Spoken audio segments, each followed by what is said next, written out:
सुनते हैं क्लासरूम में। 13 तारीख की बात बताई गई आपके कान में, यहाँ कुछ बचा नहीं, आप कहाँ सुनते हैं, कहाँ सुनते न तो इसका घर उपयोग कर पाए न यहाँ उपयोग कर पाए। यही कर लीजिए, जितना सुन रहे हैं सुन लीजिए उसको। अगर दूसरे दिन आप बता ले रहे हैं तब तो सुन रहे हैं आप। आपको 3 घंटे पढ़ाया गया और 3 लाइन आप यहाँ नहीं बता पा रहे हैं, हमको क्या पढ़ाया गया 13 तारीख।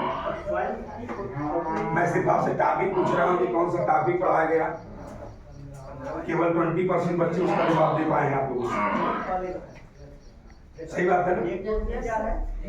तो देखिए इसमें चलिए कोई बात नहीं है, आप इसका प्रयोग करिए और मैं तो यह कहूँगा कि इसका प्रयोग भरपूर करिए, बिना मेहनत पाए।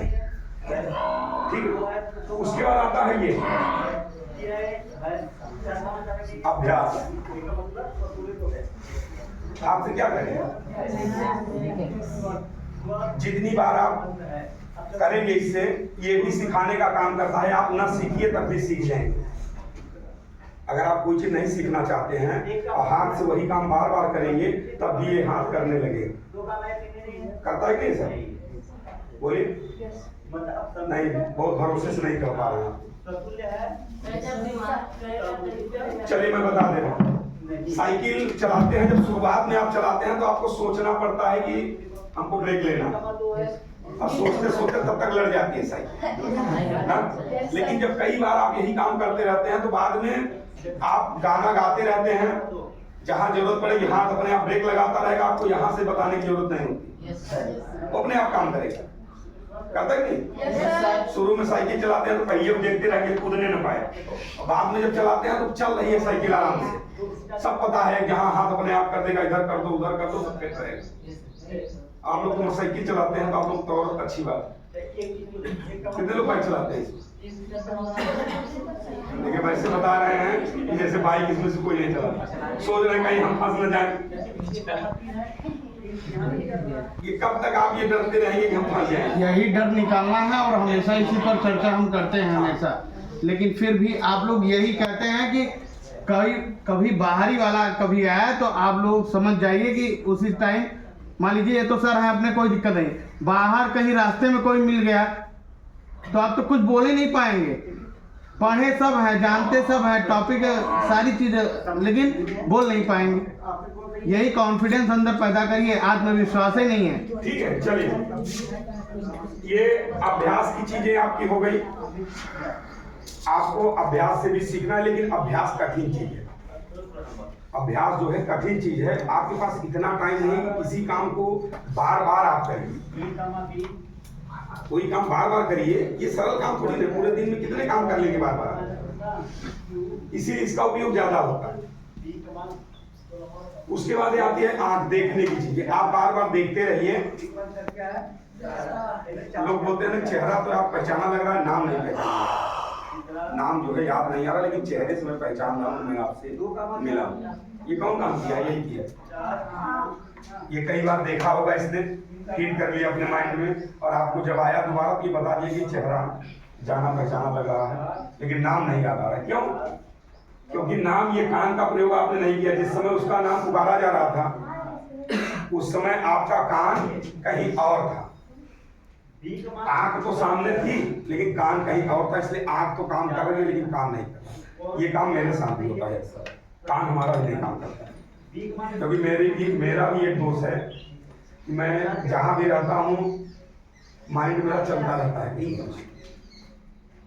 आप लोगों को लगता है जरूर कि यहाँ हूँ, लेकिन माइंड चल रहा है कहीं, एक माइंड दूसरी जगह चल रहा है, एक आपके पास। तो ये मेरा दोष है, और ये दोष भी है और इसको अच्छाई भी कह लीजिए। अच्छाई और दोष में क्या अंतर है? जैसे आपके माइंड में जब आप इधर से खाली करते रहेंगे कोई चीज, तब इधर से आपका बढ़ता रहेगा। ये प्रक्रिया दो आपकी मेमोरी चिप है आपके माइंड, पता है नहीं आपको? 2 मेमोरी चिप। अभी आपको ये पता होगा एक ही है, यहाँ 2 मेमोरी चिप।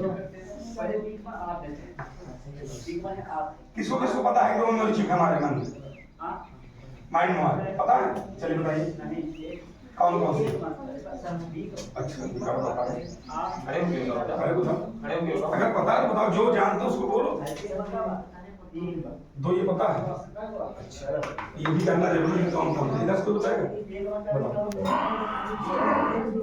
चेतन और अचेतन, बहुत सही। एक होता है चेतन और एक होता है अचेतन। चलिए अभी मत बोलिए, आप लोगों को सकता है पता हो। एक लफड़ा और आ गया। अभी हम लोग यही सोच रहे थे कि एक माइंड होता है बस यही काम करता है, लेकिन उसने बता दिया कि ये दो होते हैं।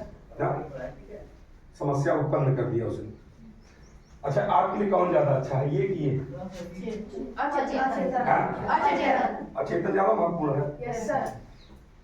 तो पागल हो जाए नहीं। अचेतन का मतलब अचेत बोलते हैं लोग, कहते हैं दिमाग नहीं काम करता। अचेतन वो कुछ टाइम तक रहता है हमारे दिमाग में, जो पड़े रहते हैं। बस एक बार उसको सोचने की जरूरत होती है, उसके बाद वो हमारे दिमाग में खुद आ जाता है, उसको हम बोल सकते हैं। अचेत शब्द सुने हैं? अचेत, अचेत किसको बोला जाता है? जिसको चेत नहीं होता, मतलब जो अपने दिमाग से काम नहीं करता है उसको अचेत बोला। ऐसा पागल आदमी बड़बड़ाने लगता है, पता ही नहीं क्या बड़बड़ाता है, उसको पता होता है कि क्या बोलना, काम करता है, काम ये करता है। चेतन, ये देखो ये प्रक्रिया है इसकी बहुत सिंपल, आप लोग समझ लीजिए। बिना इसके उद्धार आपका होना नहीं। ठीक है, हम तो कभी कभार आएंगे, सर ने हमसे बोला है कि कम से कम महीने में एक बार टाइम दे दीजिए, तो हम तो आएंगे, क्लास तो नहीं चलेगी। जिस दिन आएंगे उस दिन पूरा डिस्टर्ब होगा, हम यहाँ पर बकाएंगे, चले जाएंगे, आपका काम। आप क्या ले पाएंगे नहीं ले पाएंगे वो आपका विषय है। लेकिन ये ध्यान दीजिए कि जो दोनों मन होते हैं, होता क्या है कि चेतन मन में आप जो सोचते हैं, इन तीनों इंद्रियों से मिला करके जो आप ग्रहण करते हैं, ये इससे पास आउट होकर के जाता है। यहाँ एक चुंबक लगा होता है इसके लिए, और ये कहता है कि कोई चीज अगर बार बार यहाँ से जाएगी तो इसको मैं यहाँ रख लूँ, स्टोर कर लूँ। सिंपल सा तरीका है इसका। उसने कहा कि किसी भी चीज से, या तो आप बार बार कोई काम करेंगे, बार बार कोई चीज देखेंगे, बार बार कोई चीज आप सुनेंगे, ये चुंबक कहता है कि जैसे ही 3 से 4 बार आप इस काम को करेंगे, ये अचेतन मन यहाँ उठा जाएगा, कहेगा भैया बार बार आ रहा है, चलो हमारे पास आओ, अच्छे आदमी यहाँ स्टोर करेगा। ठीक है, और स्टोर जब करेगा, जितनी अच्छी चीजों को आप पास आउट करेंगे बार बार, चाहे सुनने से, चाहे देखने से, चाहे अभ्यास से, वो आपका यहाँ स्टोर होगा माइंड में, आपके अचेतन मन में। और जब अचेतन मन में स्टोर होगा तो ये क्या करता है, ये बहुत चालाक होता है। ये आपको जब जरूरत पड़ेगी आपसे पूछेगा भी नहीं, आपको निकाल के दे देगा। जैसे हनुमान चालीसा लोग रखते हैं ना, और जिस गति से आप यहाँ डाले रहेंगे, जिस विचार से यहाँ पड़ा रहेगा, उसी विचार से यहाँ स्टोर भी होगा। हनुमान चालीसा को मैं बता दूं कि आप धीरे धीरे बोलिए तो भूल जाएंगे। जो धीरे धीरे बोला है अभ्यास में, वही धीरे धीरे बोल के पूरा कह सकता है ना। और मैं कह दूं कि चौथी चौपाई कहो, फिर दूसरी कहो, फिर 8वीं कहो, तो एक नहीं आएगा, आएगा। अच्छा, ऐसा कि जब याद है पूरी हनुमान चालीसा तो कहीं से पूछ ना, वो रस्सी में बंधा हुआ है। ठीक है, यहाँ से निकलेगा, ऐसे जाता है हमेशा। जिस स्पीड, जिस लय, जिस सुर से आप उसको निकाले हैं, हम भी अपना बता रहे हैं, हम भी हनुमान चालीसा कभी कभी बीच में भूल जाते हैं, कभी कभी बहुत डरते हैं तो पढ़ लेते हैं, ज्यादा डर होता है तो पढ़ लेते हैं, भैया बचा लो, सामाजिक जहाँ रहेगा। नहीं, हम तो हनुमान चालीसा कम पढ़ते हैं, वो पढ़ते हैं, क्या करते हैं उसको, अरे वो हनुमान जी का एक नया आया है ना। अच्छा, राम, मतलब उनको दुहाई देने वाला है क्या? नहीं, जय हनुमंत संत का हनुमान बाण। अब सब बाण और ले चलो, गदा काम नहीं रह गया, ना मारो गदा। ठीक है, चलिए। तो ये अचेतन मन जो आपका है, यही आपका काम करता है। आपको यही तय करना है कि इस अचेतन मन में 3 चीजें आपके पास है जो ले जाएंगी, और ले उसी आधार पे जाएंगी जब इसकी पुनरावृत्ति होगी बार बार, जब ये रिपीट होगा बार बार, ये तभी यहाँ आएगा, और तभी आप जो है आगे काम कर पाएंगे। और नहीं आप पढ़ेंगे, शाम को पूरा पाठ आप लर्न कर लेंगे एक बार, उसके बाद काम खत्म। परीक्षा आएगी, खूब मेहनत करेंगे, 10 पाठ लर्न रहेगा, परीक्षा दे के आएंगे, 95% रिजल्ट आएगा। लेकिन जब आपका कोर्स ब्रॉड होगा, जब पता चलेगा कि मैथ में कहाँ से पूछेगा, कंडीशन क्या होता है, कंडीशन मतलब पता थोड़ी ना होता है कहाँ से पूछेगा, हाई स्कूल इंटर तो सिंपल विषय है, 10 चैप्टर 12 चैप्टर है, आप मन लगा के 2 महीने रट डालिए, सब आपका 90% आ जाएगा, 95%। लेकिन कोई काम नहीं होना है उससे। कोई आपका जो है परीक्षा जब लेगा तो ये नहीं पूछेगा आपसे कि चलिए बताइए कि साइकिल के पहिए में तेल क्यों दिया जाता है, ऐसे पूछेगा क्या? पूछेगा? नहीं पूछेगा। वो क्या पूछेगा आपसे? आपसे पूछेगा भैया गति के बारे में आप क्या जानते हैं, कोशिका के बारे में आप क्या जानते हैं, अच्छा स्टूडेंट हैं साइंस के बारे में आप क्या जानते हैं। अब ले साइंस के बारे में क्या जानते हैं, इतना बड़ा बृहद कोर्स आ गया, साइंस के बारे में कोई बता सकता है क्या? साइंस क्या है? साइंस कौन बता सकता है कि साइंस क्या है? साइंस विज्ञान, हिंदी का बोलो विज्ञान।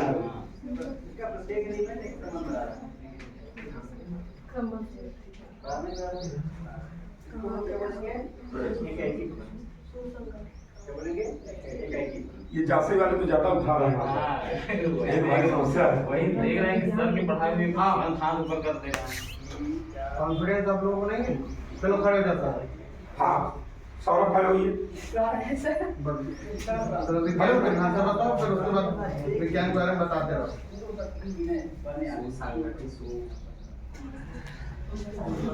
शांत रहो, बोलो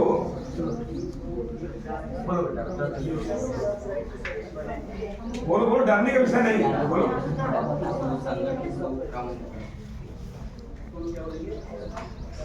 हाँ बोलो। अच्छा, सुव्यवस्थित और सुसंगठित। चलिए बोलिए। सुसंगठित, सुव्यवस्थित, व्यवस्थित, क्रमबद्ध, ज्ञान। 3 चीजें आती हैं इसमें।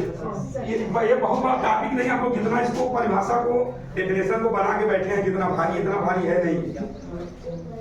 अपने घर में आप देख लीजिए, एक सिंपल सा एग्जांपल लीजिए कि अपने घर में हम विज्ञान का उपयोग करने जा रहे हैं, साइंस से प्रौद्योगिकी में जाएंगे। हम इसमें जाएंगे, प्रौद्योगिकी जानते हैं नहीं? अच्छा, सब लोग जानते हैं प्रौद्योगिकी, जानते हैं आप? कितने लोग जानते हैं? आप बताइए प्रौद्योगिकी नहीं है। क्लास 7 से 8 6 7 8 का कोर्स है ये। आप लोग पढ़ के तो आए होंगे कहीं न कहीं इस विद्यालय में। चलिए नीचे कर लीजिए। देखिए, विज्ञान की परिभाषा इसी प्रौद्योगिकी से ही उद्धृत होगी। अगर आपको प्रौद्योगिकी पता है तो निश्चित रूप से विज्ञान की परिभाषा आपको कभी भी रटने की जरूरत नहीं। ये कंफर्म करिए पहले कि प्रौद्योगिकी विज्ञान को कैसे ले जाएगी। प्रौद्योगिकी के पास आपने कहा 3 शब्द आए, सुव्यवस्थित, उसके बाद सुसंगठित और क्रमबद्ध। चलिए, सबके पास साइकिल होती है, साइकिल हम ले लेते हैं। टायर बनाने वाला अलग कंपनी होती है ना, टायर बनाने वाली अलग कंपनी होती है। उसमें जो फ्रेम बनता है वो अलग कंपनी होती है ना। हवा जो भरा जाता है वो अलग होता है, उसका एक अलग पार्ट। अब देखिए, इन तीनों चीजों को देखिए आप, इन तीनों चीजों को जब तक आप सुव्यवस्थित, संगठित और क्रमबद्ध नहीं करेंगे तब तक यह प्रौद्योगिकी के रूप में यूज नहीं हो पाएगा। साइकिल का पहिया दे दें, एक लोगों को पहिया दे दें, एक को फ्रेम दे दें, एक को हवा वाली मशीन दे दें, चलाते रहो पूरी जिंदगी, चलेगी साइकिल? नहीं चलेगी ना। तो ये विज्ञान था। ये विज्ञान ने आविष्कार किया, साइकिल का पहिया बना दिया और बता दिया कि इसमें घर्षण की मात्रा कम होगी और हमको आसानी होगी धकेलने में। ये तो बता दिया विज्ञान ने, लेकिन उपयोग कहाँ करना है इसका, कैसे करना। दूसरे ने बताया कि इसकी ये फ्रेम है, ये मोटा होना चाहिए, थोड़ा भारी होना चाहिए, इस पर लोड ज्यादा रहेगा, उसने भी बता दिया, वो भी तैयार हो गया। तीसरा ये बताया कि इसमें हवा भर दिया जाए, इससे क्या होगा, हवा से क्या होता है, आपको आसानी होती है। आपने एक साकर शब्द सुना होगा ना, साकर। साकर का आप कितने लोग जानते हैं? हिंदी शब्द है ये, लेकिन इसका अंग्रेजी शब्द है। हिंदी में हम लोग बोलते जरूर, लेकिन है अंग्रेजी शब्द। साकर को कितने लोग जानते हैं कि किन शब्दों से मिलकर बना? साकर जो शब्द आता है ये किन शब्दों से इंग्लिश के मिलकर के बना हुआ है, बता सकते हो? सदनाकार इंग्लिश वर्ड में बोल रहा हूँ, इंग्लिश। ये साकर हिंदी नहीं है, ध्यान दीजिएगा, आप बोलते जरूर है लेकिन है नहीं ये। बैठिए, ये इंग्लिश शब्द है। आप अपने से यहाँ करिए साख। साख का मतलब अंग्रेजी आपको समझ में आ रहा होगा ना। और आगे होता है जार। साख माने झटका, जार माने ग्रहण करना। जो झटके को ग्रहण कर ले उसे साकर आपको इंग्लिश शब्द आती है, बन गया ये। हिंदी में बना ली, इंग्लिश में मिक्स कर दिया हमने, लेकिन इसका मुख्य उद्देश्य यही होता है। तो जो काम साकर करता है वही काम ये हमारे पहिए में जो हवा होती है यही काम ये भी करती है। अगर छोटा सा कोई कण आएगा तो वो उसको उठाएगा नहीं, उसको वहां क्या होगा, वो दब जाएगा और आसानी से आगे बढ़ता हुआ चल जाएगा। जितने ही अच्छे टायर होते हैं उनमें आप देखेंगे कि हवा थोड़ी सी कम रखी जाती है, पहिया दबता रहता है। उसमें दो चीजें होती हैं, घर्षण का मात्रा बढ़ता है जिससे फिसले न गाड़ी, एवरेज उसका जो है कम होगा। लेकिन साइकिल में ऐसा क्यों नहीं होता, उसको बॉर्डर बनाया जाता है। साइकिल में आप पहिया देखेंगे ऐसे रहता है, इस पर चलती है। और साइकिल में सबसे कम अगर बल किसी में लगेगा जिसमें कि बीच में रिंग वाली गोटी होती है, ठीक है। एक गोटी आपको रिंग बनेगी जिस पर साइकिल चलती है, दूसरी क्या बनेगी, ये नाली होती है, बीच में नाली रहेगी दोनों तरफ से। ये क्यों होता है, ये ग्रिप वैक्यूम बनाता है। जैसे ऐसे दाबेंगे उसमें, ये खाली स्थान वैक्यूम बनाता है, फिसलन कम होती है उसमें, चलता है पकड़ कर। इसलिए टायरों में देखते होंगे ऐसे कट बने होते हैं, नहीं तो उतना मोटा बनाते हैं, क्यों कट बनाए, इसीलिए बनाते हैं वो ग्रिप करके चले उसमें, ठीक है। चलिए वो विषय नहीं, आपका मेन विषय आपका है, यहाँ से आपको परिभाषा निकालनी है साइंस की। प्रौद्योगिकी को भी आप जान लीजिए, प्रौद्योगिकी का मतलब ही साइंस है आपका। विज्ञान ने आपको बताया कि पहिए से ये होगा, फ्रेम बता दिए आपको, हवा से बता दिए, सब बता दिए। अब क्या करना है, इसको आपको सुव्यवस्थित भी करना है, सुसंगठित भी करना है और क्रमबद्ध भी करना है। अब पहिया जहां लगना है वहीं लगेगा, स्टीयरिंग के ऊपर पहिया कर दोगे तो कोई काम नहीं। क्रमबद्ध हो रहा है ना, जिसका क्रम जहां पे है वहीं तो काम करेगा, ठीक है। अब तुम फ्रेम के ऊपर सोचो पहिया लगा दे, सब काम करेगा, फ्रेम नीचे कर दे साइकिल उल्टा। तो जैसे ही विज्ञान के द्वारा बनी वस्तुओं को हम क्रमबद्ध, सुव्यवस्थित और सुसंगठित करते हैं, वैसे ही वो प्रौद्योगिकी के रूप में हमारे लिए कार्य करने, कोई भी चीज कार्य करने, ठीक है। प्रौद्योगिकी का अर्थ ही यही है, आप विज्ञान की परिभाषा क्लियर कर लीजिए, वो नई चीज नहीं है। सुव्यवस्थित का मतलब सुंदर तरीके से व्यवस्थित कर दिया है। स्टीयरिंग को ऐसे भी बना सकते हैं, लेकिन उसको मोड़ते हैं, बढ़िया ग्रिप बनाते हैं, उसपे ब्लैक बैग लगाते हैं, कुछ लोग और भी चीजें लगाते हैं। हम लोग अपने समय में रील लगाते हैं ना, तुम लोग नहीं जानते हो गए, जो ये पहले जो गाना गाया बजता था, ये चीज नहीं होती, कैसे जब खराब हो जाती तो उसमें रील होती थी, उसको निकाल लिया जाता, फिर बंडे वाला काट लिया जाता था, इकट्ठे देते, साइकिल की मुठिया में पीछे से लेके लगा दे, झूलता, जब हवा चलती तो बढ़िया लगा था। सब लोग लगाए, ठीक है। ये लोग रील देखने में, हाँ रील, अब ये वो रील नहीं देख पा रहे हैं, रियल वाली रील देख, ठीक है। तो विज्ञान की परिभाषा को फिर आप कैलकुलेट कर लीजिए, 3 शब्दों को अपने पास रखिए। चलिए, कितने लोगों को क्लियर हो पा रहा है कि साइंस की परिभाषा क्या बनेगी? बोलो बेटा। साइंस की प्रौद्योगिकी, वो साइंस की परिभाषा ही प्रौद्योगिकी बता देगा। उसी परिभाषा में प्रौद्योगिकी बोल दीजिए अंत में ना। सुव्यवस्थित, सुसंगठित, क्रमबद्ध ज्ञान को विज्ञान कहते हैं, और यही हमारे प्रौद्योगिकी के रूप में कार्य करता है। जैसे ही विज्ञान ये परिभाषा उद्धृत होगी, वैसे ही प्रौद्योगिकी के रूप में जाकर के काम करना है, वही तो प्रौद्योगिकी है। अच्छा चलिए, इसी की प्रौद्योगिकी की भी परिभाषा ले लीजिए। इसी में आप विज्ञान की बनी हुई वस्तुओं को सुव्यवस्थित, क्रमबद्ध और सुसंगठित तरीके से करने के बाद जब हम अपने उपयोग में लाते हैं तो प्रौद्योगिकी कहलाता है। काहे आप अपना पाले हैं दुनिया भर का, उसी से प्रौद्योगिकी बनाइए, उसी से साइंस की परिभाषा सब बना डालिए। पहले क्लियर तो करिए, माइंड सेटअप तो बनाइए कि हम पढ़ने क्या जा रहे हैं, सोचने क्या जा रहा है। 3-4 तो शब्द है, नहीं याद हो रहा, लिख लो भैया घर में, जहाँ पढ़ रहे हो वहां लिख लो, रोज देखो उसको। विज्ञान पढ़ रहे हो, साइंस के स्टूडेंट को कोई पूछ लेगा, भारी बेइज्जती होगी, आपको पूरी किताब रहती है, विज्ञान की परिभाषा नहीं पता, पूरी किताब पता है, प्रौद्योगिकी नहीं पता, फिर क्या पढ़ रहे हैं? बताइए क्या पढ़ रहे हैं? उसमें कोई मतलब नहीं आपके पढ़ने का। समाज में इज्जत भी तो होनी चाहिए। जैसे हमको सर ने बताया कि सर जासा बघौरा से आए हैं, बड़े अच्छे टीचर हैं। आप लोगों को मन में होगा आप बड़े टीचर नहीं है ना, लगा होगा आपको, अब जाके लगा होगा नहीं ऐसी कोई बात नहीं, बड़े टीचर नहीं वैसे ही है। अब लगे ना, अगर मैं बोलता नहीं कुछ वहीं से निकल के चला जाता तो आप लोग क्या लगता? आपके मन में तमाम प्रश्न उठते रहते। अब हो सकता है कि इसमें हमारे बोलने के बाद कुछ लोग बहुत अच्छा समझ रहे हो, कुछ लोग हो सकता है बहुत गलत समझ रहे हो, लेकिन जब हम यहाँ से जाते हैं तो ना कोई अच्छा समझता और ना कोई बुरा हो जाता। लेकिन यहाँ से चाहे 5 ही बच्चे अच्छे समझे, लेकिन अगर अच्छे समझे हैं तो मैं यहाँ से अपनी काबिलियत के कारण मैं कुछ दे के जा रहा हूँ। 5 ही बच्चे सही लेकिन अच्छे समझे तो हम यहाँ से दे के गए ना कुछ न कुछ। आपको दे के गए, मैं 5 बच्चों के मन में अपने प्रति अच्छी भावना लेकर के भी गया। अब वो बच्चे अगर माइंड में होंगे, कहीं रास्ते में मिलेंगे, चौराहे पे मिलेंगे कहीं मुझसे, तो निश्चित रूप से एक सम्मान मुझे देंगे।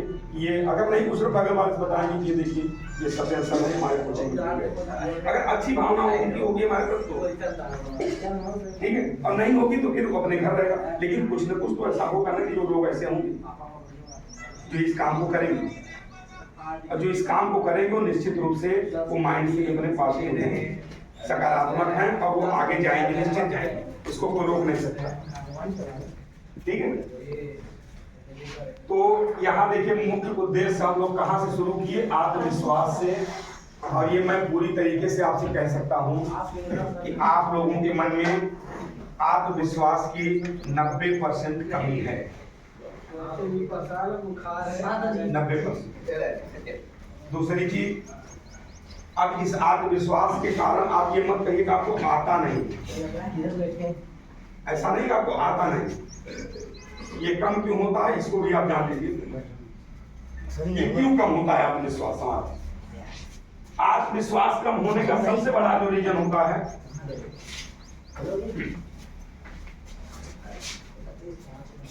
दो मिनट और जान लीजिए आप इसी को, उसके बाद हम बंद कर देंगे, फिर सब पढ़ाएंगे।